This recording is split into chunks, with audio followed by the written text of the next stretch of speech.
it's the sort of straw that's broke the camel's back. It's people are recognising that it's just attack after attack on the working class. I mean, so far we've seen the workfare where unemployed people are being forced to work no pay for their labour. We've seen the ACOT, the scandalous ACOS contract where they're putting people on to JSA and then these people are getting out of the bedroom tax as well. We've seen a 1% cap in benefits, good tax credits for working people. We're seeing council budget cuts up and down the country. I mean, Renfrewshire promised no evictions here, but they've also made £75 million of cuts over the last 3 years. There's been £73 million in Lanarkshire cut, and there's £105 million to be cut over the next 2 years here in Glasgow. We've also seen cuts to our emergency services up and down the country. Each of these attacks, every time, modus operandi has been to split the working class. It's been backed up by vigorous propaganda campaigns through the media, and every time they villainise the particular group that's under attack. They've made out that there's people sitting around claiming benefits, no interest in work. The reality is that there's 2.5 million people unemployed, 6 million people underemployed. There's massive fraud and disability claims, that's another claim they make. But the reality is that it's less than 1%, 0.8% of people under fraud and disability claims. They make out that benefits are increasing faster than wages. The fact is that benefits keep pace with the cost of living, so no reason that wages are being kept low. They make out that the housing crisis could be solved by putting musical houses with social housing that doesn't even exist. We need to recognise that this is the latest of a long line of cuts, and that it's the system itself that's failing. All this austerity is just due to the financial crash caused by the banks gambling away with other pensions. Markets as if they're in a casino, and when they lost it was us that had to pick up the tab, the working class. We're told that we're all in this together, but while our wages and benefits are falling, the rich just keep getting richer. I mean, the Sunday Times Rich List 2012 is already back above its 2008 levels. They've got a combined wealth of over 414 billion.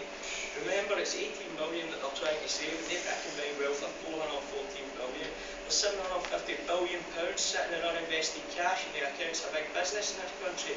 There's £120 billion in tax that gets evaded, they avoid it, and it goes uncollected every year. But rather than take that cash for their millionaire pals and make it start working on the majority of society, the Tories want to take 14 quid a week out of the income of a guy that's on minimum wage with weekend access to his kids.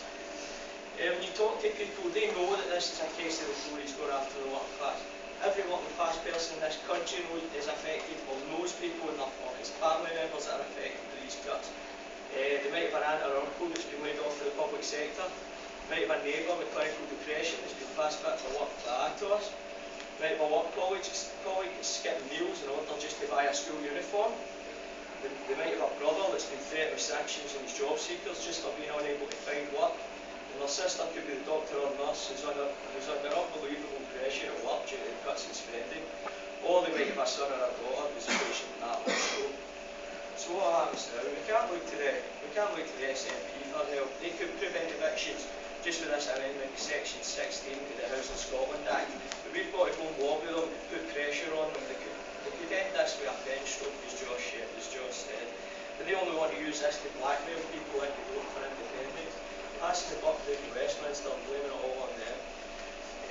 This is happening this month. We can't wait until 2014, and even then we haven't made any concrete assurances of them that the bedroom tax is going to be repealed. We can't look to Labour for help. They've been happy to pass on every cut asked of them by the Tories. In Glasgow, they've closed 3 learning disability daycare centres. That shows whose side they're on. Councils up and down the country are worried about the loss of revenue for this tax. They haven't been acting in our interests, in the interests of the people that voted them in for years. Councillors are too frightened to stand up to their party leadership, who are telling them to dance to the Tories' tune. Down in Southampton, there was 2 councillors expelled from the Labour Party simply for standing up against these cuts. We've got to put pressure on our councils to follow the example of Liverpool in the 80s and set needs budgets, build houses, provide services that people badly need. We've got to organise ourselves in our communities. We've got to build for this demo on March the 30th, and then we've got to use it as a springboard onto fighting the wider cuts in general. We've got to got to show solidarity, protect the most vulnerable in society. We've got to stand able-bodied with disabled, workers with the unemployed, workers in this country with workers from other countries that came here to work, pay taxes and have a better life for themselves. This campaign is only involving a national payment. People are on housing benefit aren't on it by choice. They're on it because they don't have enough to pay the outrageous rents that go up every year. Working class people have to build campaigns in their communities and link those campaigns together against the bedroom tax, but also against the wider cuts issue. We've got to build a far-reaching organised campaign to unite everybody that's affected by these cuts as one working class. We've got to build a campaign against this cut in our communities, in our unions and in our workplaces.